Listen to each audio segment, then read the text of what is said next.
Buenas tardes, mi nombre es Carmen María Sánchez Cortés y les doy la más cordial bienvenida a esta transmisión donde les presento el panel Modelo de Continuidad Educativa para Situaciones de Crisis Sanitaria basado en buenas prácticas, lecciones y retos en las IES mexicanas durante la pandemia por COVID-19, avances del proyecto. En esta ocasión nos acompaña moderando la doctora Claudia Marina Vicario Solórzano, coordinadora del Grupo de Tecnología Educativa del Comité ANUI-STIC y de la Red LATE México del CONACYT y CUDI. Los expertos que la acompañan en el panel son el doctor Alexandro Escudero Naón, profesor de tiempo completo de la Universidad Autónoma de Querétaro, la maestra Guadalupe Trejo Parada, coordinadora de diseño curricular ICI IPN UPIXA, y la maestra Nancy Gertrudis, directora de alta tecnología en salud. Adelante, por favor, doctora Claudia Marina. Saludos a todos. Nuevamente, pues estoy aquí con mis compañeros, estamos muy gustosos de acompañarles en este maravilloso evento. Creo que los que hemos estado desde el día de ayer aplaudimos prácticamente todo desde que comienza el día hasta que concluye porque estamos aprendiendo muchísimo y venimos a compartirles un proyecto que ANUI-STIC está construyendo también con CUDI, con la comunidad Red LATE de CUDI, y es un proyecto CONACYT que lleva por título Modelo de Continuidad Educativa para Situaciones de Crisis Sanitaria, a partir del análisis de buenas prácticas, lecciones y retos de las instituciones de educación superior mexicanas durante la pandemia por COVID-19. Este es un proyecto al cual aplicamos en el mes de abril, en la convocatoria, la primer convocatoria que CONACYT publicó y que tuvo 4 cortes. Nosotros salimos beneficiados, si no mal recuerdo, en el tercer corte. Y entonces estamos trabajando muy intensamente para poderles ofrecer a todas las IES, no solamente mexicanas, sino esperamos en la región, una oferta importante de productos resultantes de este proceso de investigación, un proceso en el que estamos participando 16 investigadores, estamos participando institutos, el Tecnológico de Monterrey, está participando la Autónoma de Baja California, está participando, como les decía, CUDI, el Instituto Politécnico Nacional, que es donde reside el proyecto, la Universidad de Guadalajara, está participando la Universidad Pedagógica Nacional, en fin, también compañeros del área de emprendurismo. Hoy nos acompaña la maestra Nancy Gertrudis de una empresa relacionada con el área de salud, pero también participa INIRE, una empresa que está centrada en temas de robótica educativa. Omití decirles que está con nosotros también la Universidad de Guanajuato, entre las instituciones que acompañan el proceso. Y bueno, pues es un proyecto para el cual definitivamente pediremos una prórroga para entrega del informe técnico, un proyecto que estaba pensado para 6 meses, pero que estaremos sacando, venimos trabajando desde el mes de mediados de septiembre a la fecha, llevamos como un mes intenso de trabajo y queremos presentarles algunos de los avances. Es un proyecto que tiene 4 metas importantes y una de ellas tiene que ver con toda la conceptualización basada en estas buenas prácticas. Y otra meta derivada de esta conceptualización de un modelo que aterrice en una guía para elaborar planes de continuidad académica, específicamente en el marco de crisis sanitarias. Es de hecho también la otra meta nos deriva a un estándar de competencia laboral con Conocer, que está trabajando un segundo grupo. Nos hemos dividido, como les decía, en 4 metas y también en 4 subgrupos de tarea.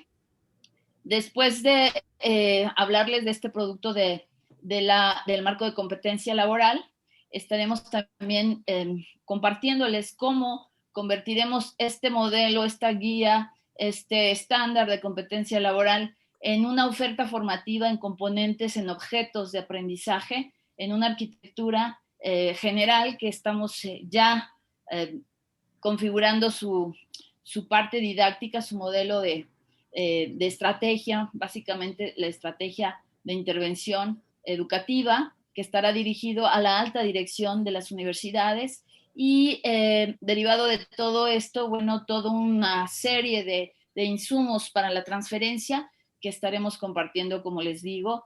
Incluso en el proceso de levantamiento de datos estamos considerando también a nuestros colegas de MetaRed Internacional y de Red Clara, quienes estarán de alguna manera desde la primer propuesta de construcción, que ya casi está lista, estarán retroalimentándonos también con su perspectiva de acuerdo a las experiencias que ellos han tenido en la región iberoamericana y principalmente latinoamericana. Y para comenzar, yo les quiero presentar a mi compañero, el doctor Alexandro Escudero Naón, quien es doctor en educación por la Universidad de Barcelona y pertenece al Sistema Nacional de Investigadores con el nivel 1 en nuestro Consejo Nacional de Ciencia y Tecnología mexicano, y es profesor e investigador de tiempo completo en la Facultad de Informática de la Universidad Autónoma de Querétaro. Él coordina el doctorado en tecnología educativa en esta universidad, un doctorado muy prestigiado, y dirige el proyecto Transdigital, que es una iniciativa ciudadana para la difusión de la ciencia con 3 líneas de trabajo. Una revista científica transdigital que, por cierto, los invitamos a que escriban en esta revista, que está indizada. Un congreso virtual transdigital que está organizándose, concibiéndose en su primera edición, en la divulgación transdigital y editorial electrónica transdigital, donde algunos ya hemos publicado. Coordina el Comité de Investigación y Posgrados en Tecnología Educativa de la Red Late México, que, como escucharon, además de ser una comunidad CUDI, somos una red temática del CONACYT, justo centrada en tecnología educativa, y forma parte del cuerpo académico consolidado de Innovación Educativa y Tecnología de la Secretaría de Educación Pública de México. Alexandro, pues yo creo que sería importante que compartieras con todos cómo vamos en esta expectativa conceptual, que tú eres un experto construyendo estas arquitecturas de conocimiento. Adelante. Muchas gracias, Marina. Muchas gracias por la invitación. La verdad es que es un honor estar en un evento académico de este calibre, que es un referente, yo creo que mundial o por lo menos continental. Efectivamente, en breves minutos voy a presentar cuál fue la manera en que se decidió la construcción conceptual del modelo del que Marina nos ha hablado. Para eso me voy a servir de una breve presentación y es precisamente la presentación que nos puede ayudar a mencionar que, como todas sabemos, la pandemia por COVID nos tomó por sorpresa, pero sobre todo develó que pocas instituciones de educación superior en México, en realidad en todo el mundo, pero sobre todo en México, cuentan con planes de continuidad académica. O por lo menos no son del dominio público. Y esta acotación que hago tiene que ver con que de inmediato, cuando iniciamos la docencia remota de emergencia, varias instituciones, las más comprometidas con la educación superior y la tecnología educativa, como es Red Late, CUDI, ANUYES, ANUYES-TIC, se dieron a la tarea de formar seminarios, foros de análisis virtual, para poder registrar qué es lo que estaba sucediendo, cómo estaban reaccionando las instituciones ante una pandemia que parecía que iba a durar unos cuantos meses y no ha durado unos cuantos, sino ya varios meses. Entonces nosotros nos dimos a la tarea de ver quién en realidad tenía planes de continuidad académica. Solo 21 instituciones declararon tener planes de continuidad académica de casi 170 que deberían estar agremiadas a ANUYES, y ese dato ya era preocupante. Por sí mismo era preocupante. Cuando nos dimos a la tarea de ver estos planes de continuidad para ver si podíamos encontrar patrones o un modelo abstracto en todos ellos, pues no se podían acceder a la mayoría de ellos, estaban restringidos en la información que ofrecían, y eso suena lógico porque es conocimiento que pertenece a las instituciones de educación superior, que podrían ser celosas de varios procedimientos que ahí deberían ser explícitos. Pero al mismo tiempo, entonces, nos interpeló y nos hizo pensar que era necesario diseñar un modelo de un plan de continuidad académica para situaciones de crisis sanitaria, porque era la emergencia que estábamos viviendo, pero que podrían luego traspolarse a situaciones de varias crisis, ¿verdad? Como las naturales, las ambientales, las de inseguridad pública. A mí se me entregó la responsabilidad de diseñar conceptualmente este modelo. Por eso es lo que voy a presentar.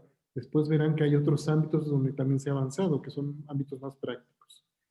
Entonces, el objetivo es diseñar conceptualmente un plan de continuidad académica para situaciones de crisis sanitaria y ponerlo a disposición de la opinión pública para ver si es un modelo que puede ser adaptable a cada institución de educación superior. Y en cada adaptación mejoraría el modelo, por supuesto. El método para hacer esto tendría que ser un método riguroso, sistemático, y ustedes lo que están viendo en pantalla es una representación gráfica de esta manera de construir conceptos. El método se llama cartografía conceptual. Y aunque hay muchos métodos para criticar, completar, mejorar o crear conceptos, la cartografía conceptual, la bondad que nos ofrecía en esta contingencia es que no es necesario ir a campo, sino que se puede hacer el proceso de construcción de conceptos con documentos digitales. Y puesto que no podemos ir a campo, era el mejor método que podíamos seleccionar. Otros métodos como la teoría fundamentada, la metaetnografía, la revisión sistemática, tuvieron que ser pues, eliminados en esta opción. ¿Cómo estamos construyendo entonces el concepto del modelo? Pues primero, el método lo que nos dice es que hay que responder preguntas de investigación, muchas, varias, de distintos ámbitos. Espero que ustedes puedan distinguir en pantalla por lo menos 8 categorías en las que se está trabajando. Se está trabajando de esta manera. Se deciden las fuentes de información que se van a consultar, se especifican criterios de inclusión y exclusión de la información y se trata de ir preguntando, por ejemplo, ¿qué factor o factores dan origen a un plan de continuidad académica para periodos de crisis sanitaria? Y al momento de ir respondiendo esta pregunta, en realidad se está construyendo una argumentación. Otra pregunta que podría responderse, por ejemplo, es ¿cómo se define un plan de continuidad académica para periodos de crisis sanitarias? Y al momento que uno va respondiendo esta pregunta, tomando en cuenta, por supuesto, varias fuentes de información y citándolas, entonces uno está haciendo una apuesta conceptual sobre cuál es la noción de este modelo. Una tercera pregunta, por ejemplo, sería la categorización, ¿verdad? ¿A qué otro tipo de plan pertenece un plan de estas características, si acaso pertenece a otro tipo de planes? Y entonces ya esto nos obliga a categorizar el plan. Una cuarta pregunta que puede ser respondida es, ¿qué características tiene en específico este plan? Y se completa mucho con la quinta pregunta que se debe responder y es, ¿cómo se va a diferenciar de otro tipo de planes? Porque todos sabemos que hay planes de contingencia, por ejemplo, en la industria, para la protección civil. Entonces, un plan académico para periodo de crisis sanitarias, ¿en qué se va a diferenciar de esos planes? Otra vez, esto se responde con los documentos que son digitales y que tratan de generar categorías conceptuales. Por ejemplo, una sexta pregunta sería, ¿este plan se puede clasificar en otro tipo de planes? ¿Verdad? Y al tratar de responder esta pregunta, entonces uno tiene que ubicar el concepto dentro de una trama de conceptos. Si este plan puede generar otro tipo de planes, por ejemplo, para crisis sanitarias en tal momento o para tal situación o conducido por tales autoridades, entonces tendríamos subplanes. Si no es posible, entonces se tiene que registrar que es un plan que no tiene clasificaciones. Como ven, todo esto son apuestas conceptuales que están basadas de todos modos en datos obtenidos en documentos. Otra pregunta que podría responderse, por ejemplo, es ¿cómo se vinculan estos planes de continuidad académica para periodos de crisis sanitaria con otros planes que atienden otro tipo de contingencias? A veces en esa vinculación es donde encontramos, donde se nos revelan, ¿verdad?, más respuestas. Y luego es obvio que hay que responder a la pregunta ¿cómo se construye un plan de continuidad académica para periodos de crisis sanitaria. Es decir, cuál es la metodología que hay que seguir.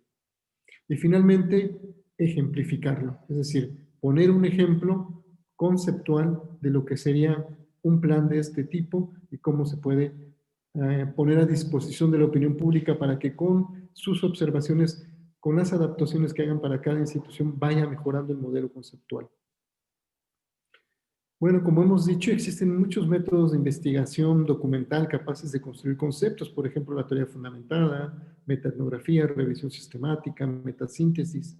Nosotros hemos optado por la cartografía conceptual porque es aquel que no requiere que uno vaya a campo, sino que solo obtenga documentos y a partir de ahí responder preguntas para empezar a generar un concepto. Lo bueno de la cartografía conceptual es que forma parte de un concepto mayor que es la socioformación y que luego nos brindará, posteriormente nos brindará instrumentos para, además de tener el modelo conceptual, poderlo contrastar en campo con algunas instituciones. Básicamente, esta es la manera en que estamos construyendo el modelo conceptual y pues yo atendiendo a las indicaciones de no tomar más de 8 minutos, creo que esto aquí lo dejaría, Marina. Gracias.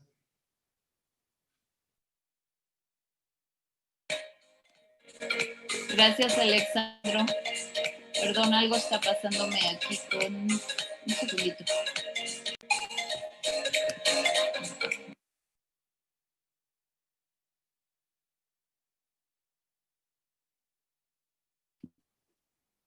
Ahora sí, discúlpenme. Yo creo que es momento de que pasemos a la otra apuesta que tenemos, que no es tampoco sencilla, y es cómo a partir de esta perspectiva conceptual que se traduce en una guía, en un documento guía sobre planes de continuidad académica para crisis sanitaria. Y aquí vale también detenernos a clarificar para todos la diferencia, por lo menos que el equipo de trabajo está distinguiendo entre lo que algunos de nosotros ya llamamos estos modelos multimodales o híbridos o intermodales, que así le llamamos en la red LATE, modelos de carácter intermodal, modelos educativos. No estamos hablando de un modelo educativo. Cuando decimos un modelo, lo decimos en términos de concepto, pero no nos referimos a los modelos educativos, nos referimos al documento que toda institución de educación superior debiera haber tenido. Yo creo que desde el H1N1, como hemos discutido, los primeros que existieron, los primeros planes de continuidad académica existieron a partir del H1N1, y algunas universidades en nuestro país sí lo tenían. De hecho, nosotros estamos siguiendo la ruta que siguió la Universidad Autónoma de Baja California. Y la propia Universidad Autónoma de Baja California se está enriqueciendo mucho en su perspectiva con este ejercicio. Entonces nos estamos refiriendo a eso, y por eso es que creemos indispensable que las figuras clave de la elaboración de este tipo de instrumentos se hagan visibles a través de una apuesta de sus competencias para elaborar estos planes. Y para ello les quiero presentar a mi compañera, la maestra Guadalupe Esperanza Trejo Parada, quien es ingeniero industrial, está diplomada en Educación Superior, Seguridad y Salud en el Trabajo, con una maestría en Enseñanza Superior por la UNAM, y es profesora investigadora del Instituto Politécnico Nacional en la UPIXA, donde yo laboro, y ahí somos compañeras. Pero ella en el Departamento de Ingeniería Industrial. Además, Lupita Trejo es evaluadora de unidades académicas en programas de ingeniería por parte del CASEI, y ella ha sido una de las evaluadoras fundadoras, yo diría casi, del CASEI.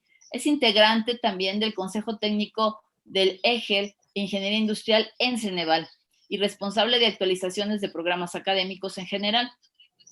Se responsabiliza incluso de diferentes periodos en los departamentos de gestión escolar, innovación ejecutiva, jefaturas de academia de ingeniería industrial y del programa académico de ingeniería industrial en la UPIXA de nuestro Instituto Politécnico Nacional. Y ella está a cargo de todo el grupo que está concibiendo pues la competencia a alcanzar.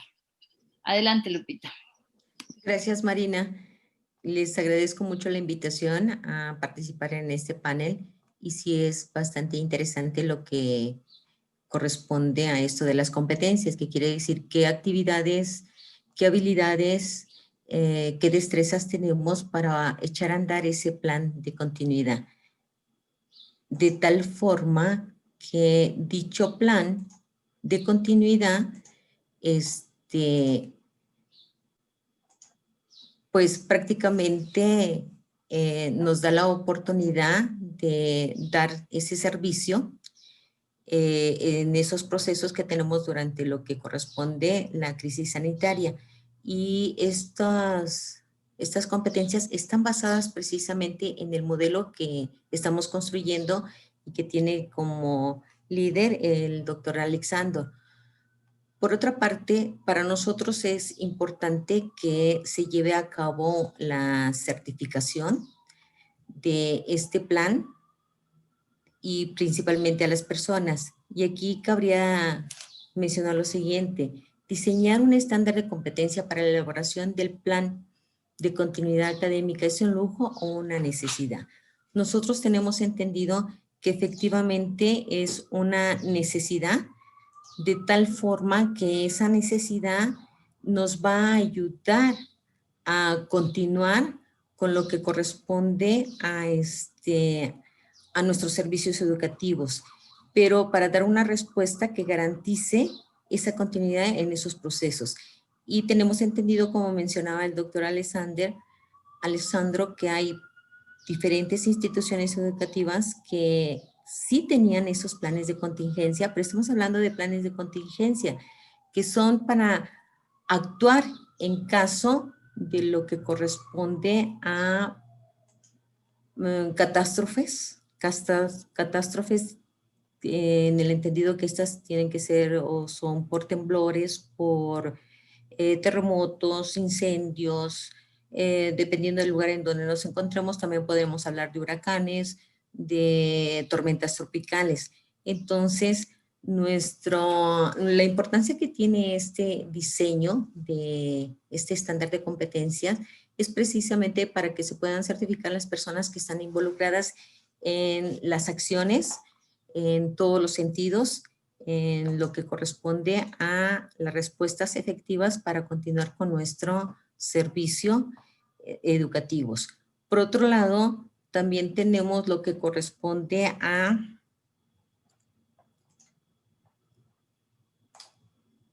esa crisis sanitaria nos origina enfrentar la emergencia, realizar la contención, adaptar las mejoras necesarias para nuestro futuro, realizar valoración de acciones que garanticen nuestra continuidad de procesos y servicios educativos de tal forma que nosotros podamos continuar con lo que corresponde a nuestro servicio, independientemente de que lo hagamos de manera presencial o lo hagamos de manera a distancia o mediada por las diferentes tecnologías de comunicación y de información que existen. Que en este caso que tenemos de la crisis sanitaria por lo del COVID, que se generó pandemia, pues realmente entramos de lleno a la transformación a través de lo que le llamamos la cuarta transformación, y nos gustara o no nos gustara, lo tuviéramos o no lo tuviéramos, tuvimos que meternos.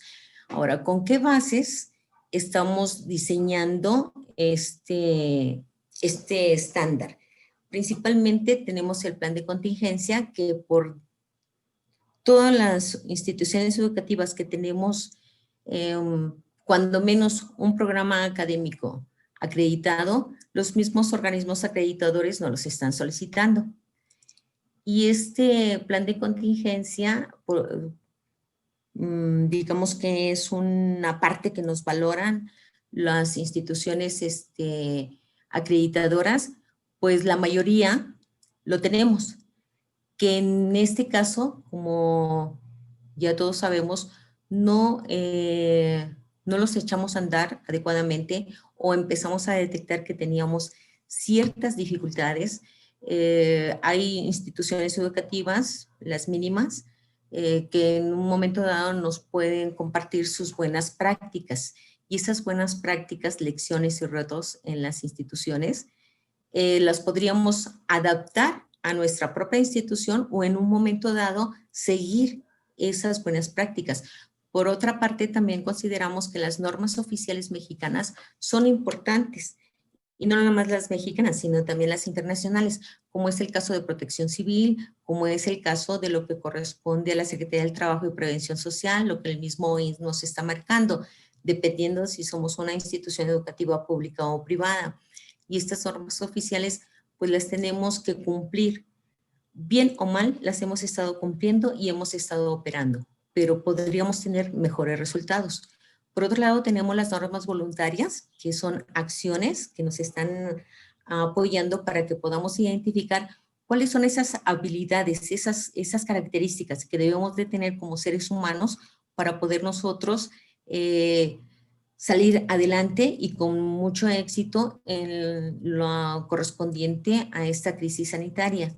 Y tenemos en este caso de las normas voluntarias la ISO 22000, la ISO educativa, que nos ayudan a tener la calidad en los servicios y en los procesos. Y desde luego estamos basados en lo que corresponde al sistema Conocer, que es la metodología que estamos utilizando para diseñar las acciones de este estándar de competencia. Y este sistema Conocer nos da la oportunidad de registrar el estándar una vez diseñado, de dar certificaciones y a quiénes vamos a dar esas certificaciones. ¿Quiénes son los actores principales que van a poder intervenir en este aspecto del estándar de competencia? Pues prácticamente es toda la comunidad, todas las comunidades que tenemos en nuestras instituciones educativas. Y estoy mencionando aquellas personas que directamente van a diseñar ese plan. Obviamente nuestra apuesta está en detectar cuál es lo común y cuál es lo que nos ha dado mejores resultados. Y además ver con qué aspectos de las habilidades y destrezas va acompañado primero para diseñar y en su momento para poderlo operar. Y no nada más estoy hablando de los directivos, también estoy hablando del personal de apoyo a la asistencia educativa, de tal forma que ellos también van a contribuir, van a operar, pero ciertos procesos que nosotros les llamamos procesos esenciales, procesos principales, porque es necesario que se vayan en un momento dado viendo cuál es el primero, cuál es el segundo, dependiendo de qué tanto tiempo llevamos con esta contingencia, con esta pandemia prácticamente. Y Conocer nos está dando esta metodología que se basa en el análisis funcional. Y ese análisis funcional para nosotros en lo que corresponde a este estándar de competencia que le dimos por nombre Plan de Continuidad Académica, que está basado en el modelo que habló el maestro Alexandro, eso nos da la oportunidad de identificar cuáles son esas características. También es importante recordar que otro de los grandes actores de este plan de continuidad académica son los mismos usuarios, que son nuestros estudiantes. Nuestros estudiantes que en un momento dado, a lo largo de todo el tiempo que va con lo de la pandemia, hemos detectado que algunos de los estudiantes están en crisis emocional, en estrés, que esa parte, ¿cómo la hemos tratado? ¿Qué hemos realizado? Entra dentro de este plan de continuidad, es necesario apoyarlos, es necesario darles, no sé, asesoría a distancia, y no nada más en el aspecto emocional, sino también en el aspecto, en las cuestiones académicas, en las cuestiones de proporcionarles apoyo, asesoría en cada una de sus unidades de aprendizaje o materias, y también a través de lo que es la difusión de la cultura y la investigación, toda la comunidad de nuestra sociedad también va a hacer uso de ese plan, porque también debemos de tener cuidado. ¿Cómo nos vamos a comunicar? ¿Qué vamos a comunicar? Que son parte de las estrategias, es parte de las acciones que debemos de considerar para que nosotros continuemos con este aspecto. Y por mi parte es todo. Insisto, aquí la parte importante de las competencias es el ser humano en todos los sentidos y en todos los niveles jerárquicos dentro de una organización. Esto es lo que llevamos hasta este momento avanzado en esta segunda meta que tiene que ver con la identificación de cuáles son las competencias. Esperemos que las podamos diseñar, y hablo las podamos diseñar porque no estamos seguros si es una sola competencia o son varias competencias, si es solo un estándar o son varios estándares de competencia, para que continuemos con este plan de continuidad académica. Muchas gracias por su atención. Gracias, Lupita.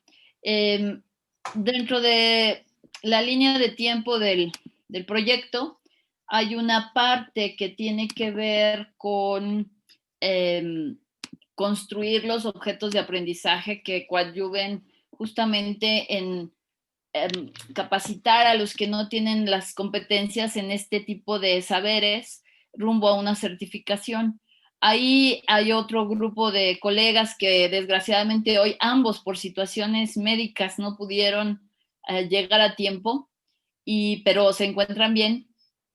Y les quiero compartir solamente en forma breve una diapositiva que resume justamente esta perspectiva que hasta el momento llevamos, que se escucha fácil, pero es muy compleja al interior de los módulos. Estamos concibiendo 5 módulos de capacitación, pero el módulo número 2 es un módulo que estará a su vez conformado por 5 submódulos dependiendo del tipo de figuras asociadas a las funciones básicas universitarias.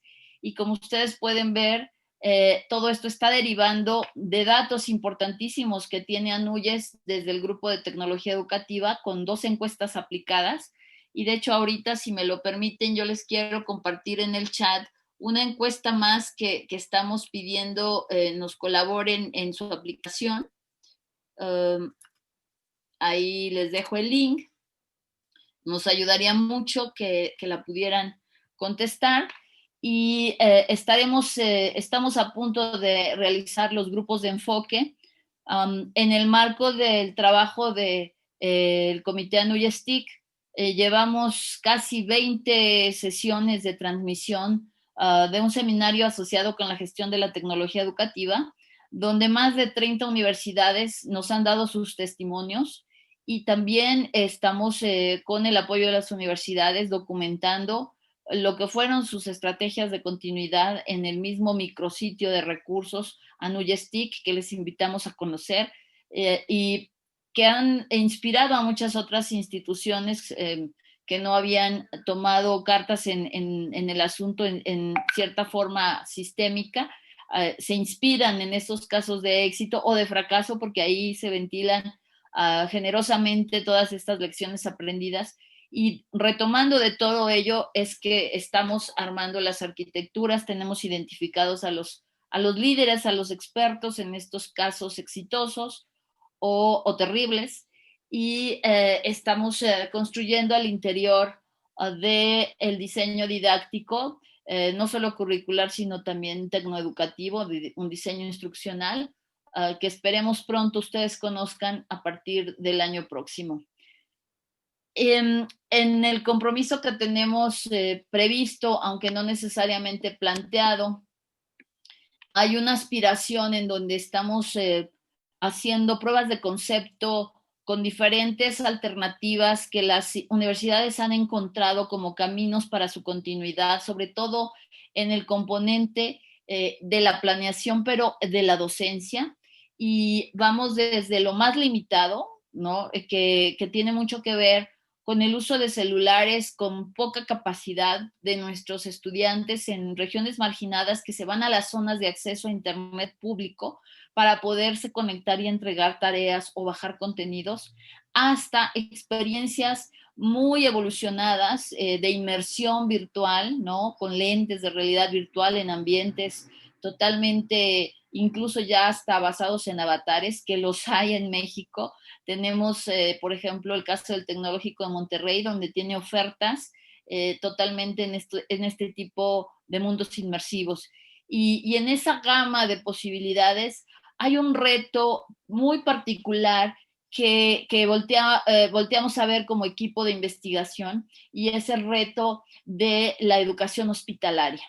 la educación hospitalaria, que son estos hospitales escuela donde pues de antemano nuestros alumnos que están en las carreras, en las facultades de medicina, de enfermería, tienen que acudir para cubrir algún número importantísimo de créditos en sus residencias, y aparte también los quehaceres académicos de estas instituciones.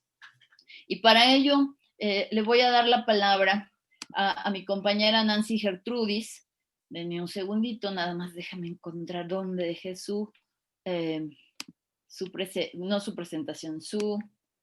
aquí entre tanta cosa que ya tengo aquí abierta, no me perdí, pero ahorita la encuentro.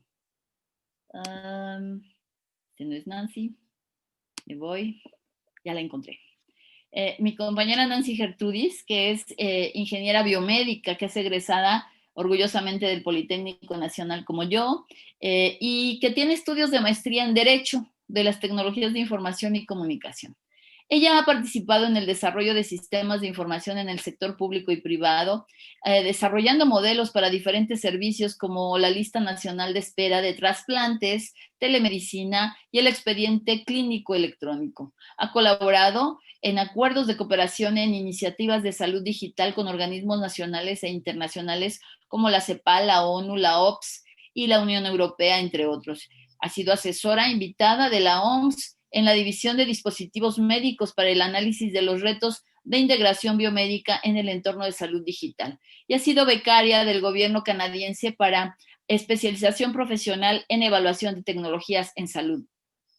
Ha colaborado en diversos talleres y conferencias en México y Latinoamérica sobre salud digital, considerando su impacto organizacional y la contención de costos en salud. Sus intereses profesionales se centran en los servicios de telemedicina para poblaciones vulnerables, la sistematización de la gestión del conocimiento en el sector salud, la estandarización en informática médica, los modelos de innovación para el desarrollo tecnológico de dispositivos médicos con integraciones digitales y la ética alrededor de las aplicaciones tecnológicas emergentes. Con ella, el proyecto va a tocar el escenario hospitalario. Tenemos una alianza muy importante con el Hospital de Alta Especialidad de Iztapaluca y es una alianza de ida y vuelta, es una alianza con su área de investigación y de educación, es una alianza que no sería posible sin la maestra Nancy Gertrudis, y que nos va a hablar de todo esto. Adelante, Nancy.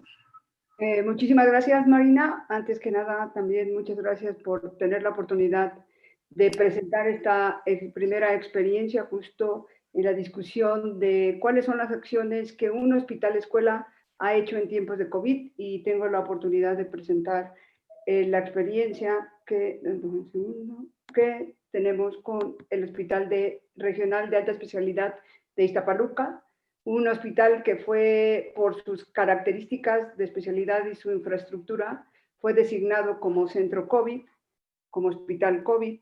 Entonces, basado en eso, bueno, la doctora Alma Rosa Sánchez Conejo y su equipo de trabajo en el área de investigación dirigida por el doctor Gustavo Acosta Altamirano, como parte de sus acciones ante la contingencia, desarrollaron o han desarrollado un libro digital en donde plantean las estrategias que un hospital escuela como el Hospital Regional de Iztapaluca ha realizado en tiempos de COVID.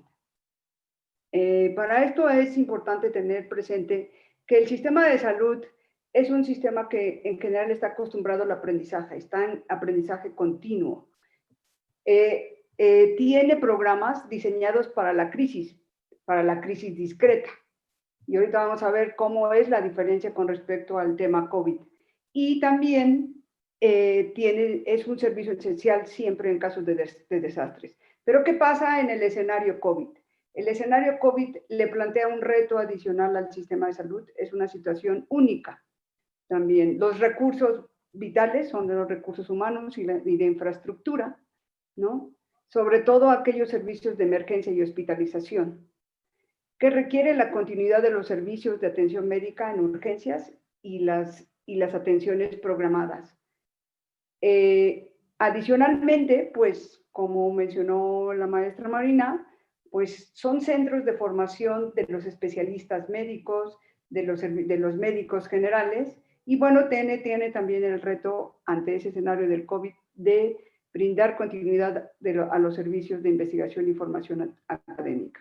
¿Qué pasó con el COVID? Pues se mantuvo la demanda que tenía y se incrementó, pero no es un incremento discreto de un solo tiempo, sino un incremento continuo. Ahí es donde radica una primera diferencia con respecto al tema de la pandemia. Y entre sus retos tiene que solventar el tema de la brecha de difusión del conocimiento que se va generando día a día, hora a hora, con respecto a esta nueva enfermedad, los temas tecnológicos que propician la infodemia y adicionalmente el tema de los ciberataques. Muchos seguramente conocemos algunas situaciones que se han dado en el NHS, en el sistema de salud de Inglaterra, en el mismo Europa, en donde han sido los hospitales centros de ataques objetivos, de ataques cibernéticos. ¿Cuáles fueron las recomendaciones inmediatas a nivel de las organizaciones de educación médica? Pues suspensión de las actividades clínicas no prioritarias para cuidar al personal de la salud y también a los estudiantes. Liberación anticipada de algunos profesionales médicos, sobre todo los médicos pasantes y enfermeros, ¿no? Con más de 6 meses, con posibilidad de incorporarse a los servicios médicos generales dentro del Sistema Nacional de Salud y menor a 6 meses, con posible asignación en las áreas libres de COVID. ¿Qué retos específicos trajo para la formación académica en los hospitales de escuela? Bueno, una continuidad para formar a los especialistas médicos, una continuidad para mantener el desarrollo de habilidades y destrezas quirúrgicas que regularmente son físicas, ¿no? La capacitación continua para el personal de salud para hacer hincapié en aspectos específicos con respecto a la protección personal, el manejo de residuos, el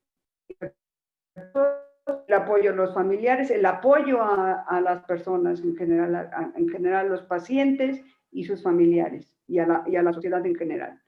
Priorizar la atención médica, porque lo principal es preservar la salud de las personas, de la sociedad, pero con el menor de formación. Entonces, se establecieron estrategias de redistribución de los recursos humanos para las guardias, para los internos, con el consentimiento de las instituciones educativas y, bueno, cuidando el tema de la distancia, de la sana distancia.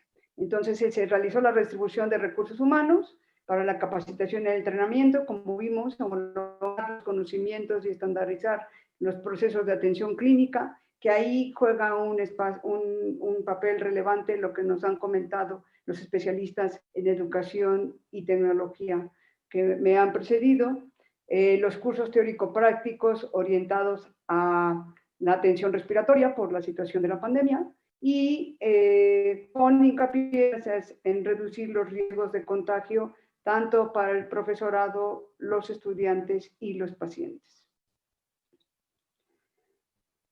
Un ejemplo de lo que sucedió en el Hospital Regional de Alta Especialidad de Iztapaluca, bueno, pues se generó un taller, un módulo práctico en vías aéreas, en donde si vemos también que es muy interesante, pues el impacto que tienen este tipo de programas puede expandirse haciendo uso de la tecnología, pero en este caso tuvo que ser presencial y entonces la cobertura hacia los profesionales que puede llegar este tipo de cursos, pues se reduce, ¿no? Y que necesitamos que converjan especialistas de anestesiología, recursos de simulación, los equipos de protección personal y una asistencia controlada.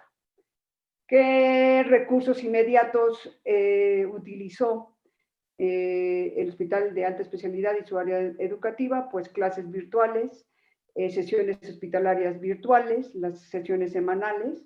Regularmente las actividades con los alumnos se hicieron vía mensajería o correo electrónico, los trabajos de tesis empleando dispositivos electrónicos móviles, se estableció una bitácora electrónica personal por cada alumno. También se utilizó o se hizo empleo de los recursos en línea ofertados por otras instituciones y se sugirieron las visitas académicas semipresenciales dirigidas por algún profesor ya establecido en la unidad hospitalaria, ¿no? En el caso de los residentes, participaron o participan en cirugías extrainstitucionales, o se requiere la coordinación con el resto del sistema de salud para que los centros que no sean COVID sean sede para el entrenamiento quirúrgico y generación de videos de las actividades. ¿Cuál es la oportunidad que vemos dentro del marco de este proyecto? Pues la oportunidad son el reducir las brechas en el conocimiento, reducir las brechas en la disponibilidad de recursos tecnológicos, de herramientas que permitan el seguimiento y la evaluación de las capacidades y destrezas en el ámbito clínico y hospitalario, y también mucha coordinación e intercambio de información con redes nacionales y regionales a nivel Latinoamérica. Bueno, aquí también estamos impulsando la cooperación con la red RUTE de Brasil, que es una que ha tenido un liderazgo importante a nivel de telemedicina y teleeducación, y se van incorporando estos recursos disponibles. Algo que es importante señalar es que sí se identifica la necesidad de una actualización de la currícula clínica a nivel de tener formación de especialistas clínicos, médicos y en salud interdisciplinarios que puedan hablar con los ingenieros, que puedan ser generadores de desarrollos tecnológicos. ¿Qué futuro es el que visualizamos? Pues la incorporación sistemática de la telesalud para que se incremente la oferta y la cobertura de los servicios académicos sin comprometer la calidad y cubriendo las características de restricción que impone la pandemia, como es la distancia social, y aún tener disponibles los centros de enseñanza práctica y de examinación para las áreas médicas y en general de todos los profesionales de la salud. Eso sería un breve panorama del trabajo que estamos desarrollando con el Hospital de Iztapaluca. Pues todavía nos falta un largo trecho. Creo que como no estuvieron los compañeros del módulo, nos sobraron sus 10 minutos y eso puede ser interesante para el público que está conectado si nos quiere hacer alguna preguntita. Tenemos estos 10 minutos de interacción y bueno, pues decirles que el proyecto, como verán, está, pues si no en el inicio, sí está, todavía no llegamos a la mitad de estamos acercándonos a la mitad del mismo. No, yo creo que como una cuarta parte del mismo. A velocidades muy ágiles porque ahorita todos los proyectos de innovación y de investigación corren a tiempo COVID. Es decir, lo que te podía tomar 3 años, pues lo tienes que sacar en menos de 1, ¿verdad? Y si un proyecto te tomaba 1 año, pues te tiene que salir en menos de 4 meses. Y estamos a todo vapor, tenemos reuniones hasta los fines de semana. Estamos adquiriendo lo necesario para las pruebas de concepto. En el chat hay algunas preguntas y comentarios interesantes que nos hace Felicidad de la Autónoma de Guerrero. Y yo creo que vale la pena compartirlos. No sé si haya alguna otra más, Carmen. Me gustaría adicionar algo que omití. Me discúlpame, Marina. Sí. ¿Es posible? Claro. Omití mencionar que la experiencia del Hospital Regional de Alta Especialidad de Iztapaluca ha hecho una recopilación de todas las tareas que se hicieron en los diferentes servicios médicos, tanto desde el punto de vista de proceso de atención médica como de continuidad académica, y va a ser publicado este libro en versión ebook y va a estar disponible también para lo que nos acompañe, lo que les interese, el tema de los planes de contingencia y los trabajos que que se han realizado como experiencia del hospital. No, genial. Pues no veo más preguntas por acá. No sé si Carmen ve alguna otra, si no apunto lo que nos decía Felicidad, que eran dos cosas, básicamente,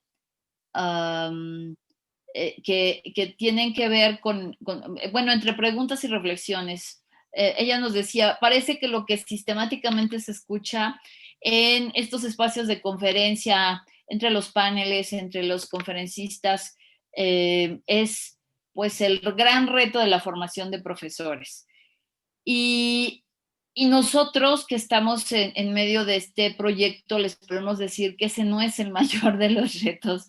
El mayor de los retos ya nos lo diría nuestro compañero que lleva por título la otra sala, ¿verdad?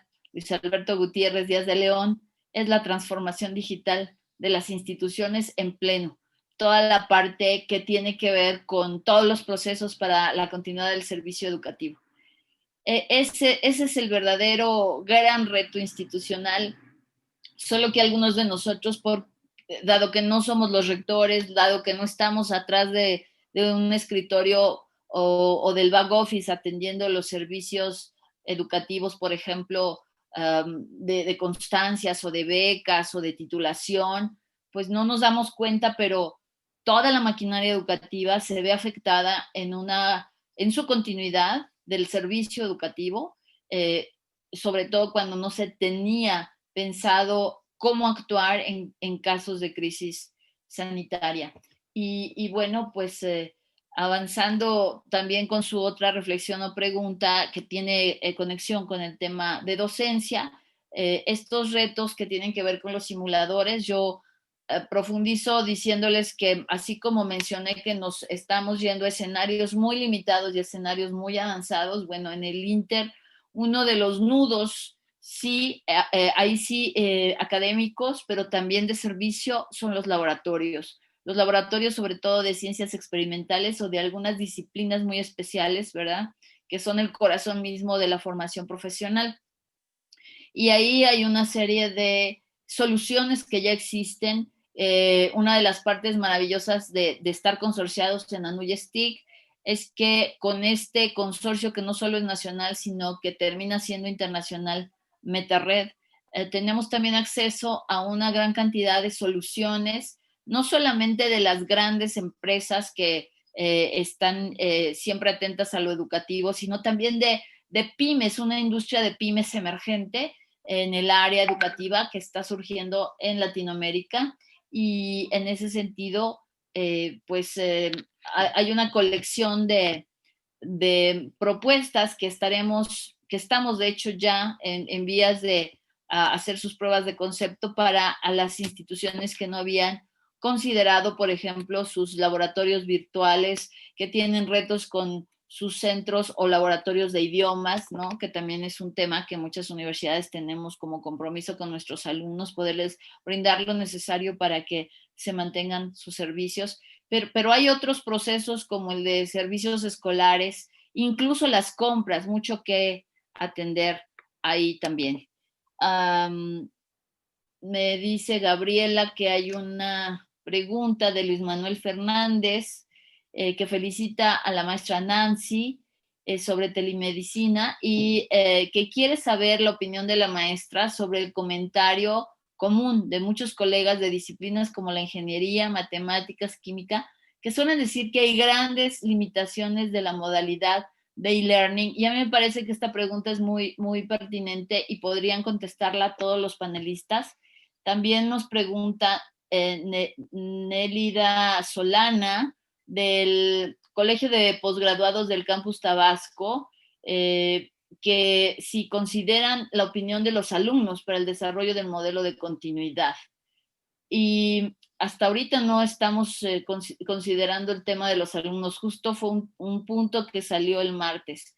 ¿Qué les parece, compañeros, si responden a la pregunta de Luis Manuel Fernández sobre esta perspectiva, que también nos dice si también podría hablar de experiencias como telemedicina o ciberterapia, sobre todo la maestra Nancy, pero creo que todos pueden apuntar a sus opiniones sobre la modalidad de e-learning y sobre esta reconsideración de cómo involucraríamos el tema del alumnado en estas consideraciones. Adelante, primero Alexandro, luego Lupita y después Nancy. Gracias, Marina. Gracias por la pregunta. Yo creo que esa pregunta nos permite hablar en general de un problema que hemos detectado. Repito, conceptualmente. Me parece que la mayoría de las instituciones educativas lo que hicieron en este periodo de contingencia sanitaria fue docencia remota de emergencia. O sea, no hemos detectado un modelo consolidado, ¿verdad? Ni de e-learning, ni de educación virtual, ni de educación a distancia, ante contingencias sanitarias, ante periodos de crisis sanitaria. Lo que hemos visto es que, en general, las instituciones hicieron una retirada de las responsabilidades que tienen para diseñar este tipo de planes de continuidad y bajo el discurso de la libertad de cátedra dejaron a muchas profesoras y profesores a merced de sus recursos, de sus habilidades. Entonces, ¿esto qué efecto tiene?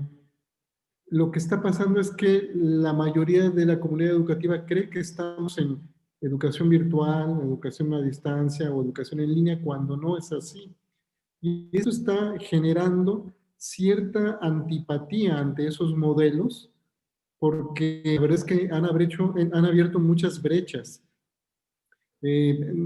No, por ejemplo, no anticipan que no todas las alumnas ni alumnos cuentan con hardware o software para poder hacer una educación adecuada. Como no hay principios ni orientaciones pedagógicas para evaluar ni la enseñanza ni el aprendizaje, la gente se está sintiendo un poco ofuscada, un poco defraudada. Y entonces esperan con mucho ánimo volver a las clases. O sea, si seguimos diciendo que esto que está sucediendo en general es educación virtual a distancia o en línea, estamos corriendo el riesgo de que la gente entienda mal lo que está pasando, porque no están pasando cosas muy buenas. Entonces, yo diría que es mejor, según lo que hemos encontrado en los documentos, decir que hasta ahora hemos hecho docencia remota de emergencia. Todo lo bueno que ha sucedido ha sido gracias a las profesoras y profesores comprometidos, creativos, hábiles, pero no es suficiente. Hay que devolverles a las instituciones la responsabilidad de tener un modelo de continuidad, un plan de continuidad, para que entonces tengamos orientaciones pedagógicas que es lo que hacen propiamente un modelo educativo. Eso es lo que yo diría, Marina.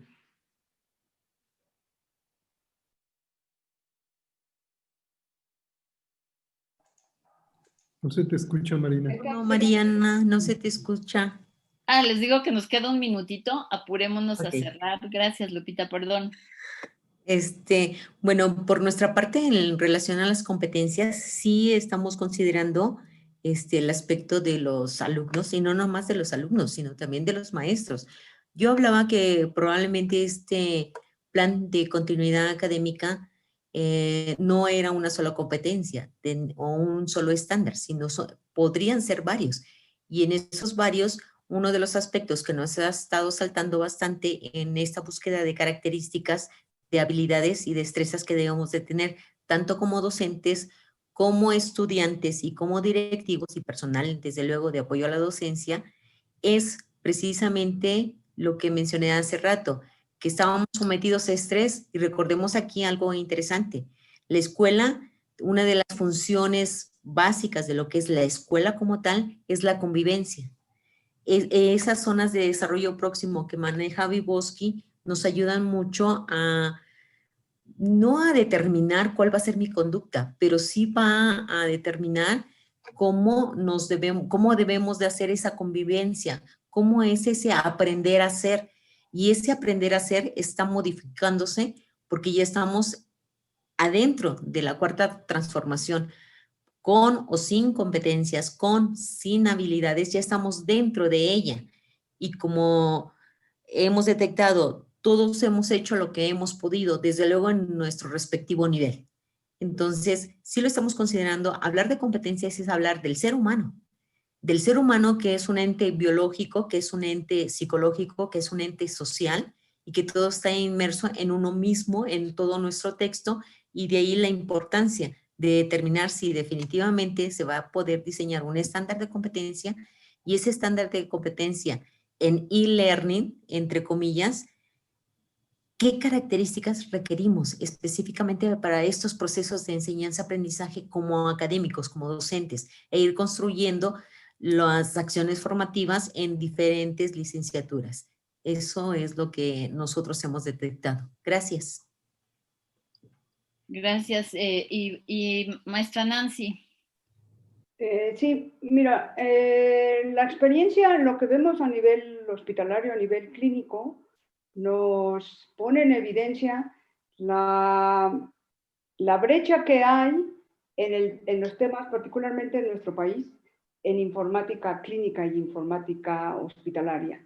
Ahí se necesita un gran trabajo de generación de habilidades y competencias del lado de todos los profesionales de la salud y también de las áreas más duras, de las ciencias duras, para que se logren estas soluciones que requieren, como también mencionaron en la pregunta, los usuarios finales, los pacientes, las familias, los médicos que están en formación, los médicos que están ya formados.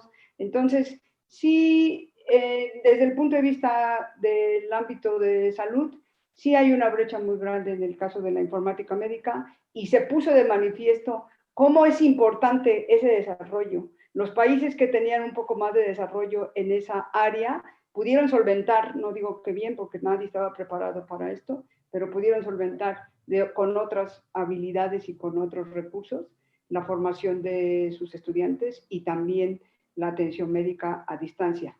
Tiene aún muchas cosas que tenemos que aprender de esto, pero sí creo que ahí hay una gran área de oportunidad para nuestro país y para la región de Latinoamérica en general. Pues gracias. Hasta aquí estamos llegando ya con este panel. Yo la verdad me llevo algo muy valioso de esta pregunta sobre el alumnado, porque efectivamente, como dice la maestra Trejo, y de hecho el grupo de ellas, y digo de ellas porque son puras mujeres, es un grupo muy crítico, es un grupo que desde el principio que empezó a sesionar gritaban, es que lo socioafectivo tiene que estar en el modelo, en la propuesta de guía, en la capacitación, pero para ser honestos como investigadores, no estamos levantando datos directamente de los estudiantes. Y me llevo para el grupo de trabajo esta discusión, que esperemos la resolvamos de algún modo, porque creo que sí es estratégico en el modelo esta consideración, aunque la elaboración de un plan como este, repetimos, está orientada al primer cuadro, al cuadro de mando de una institución de educación superior. Mil gracias. Ojalá y estén atentos a nuestros resultados el próximo año. Gracias a todos.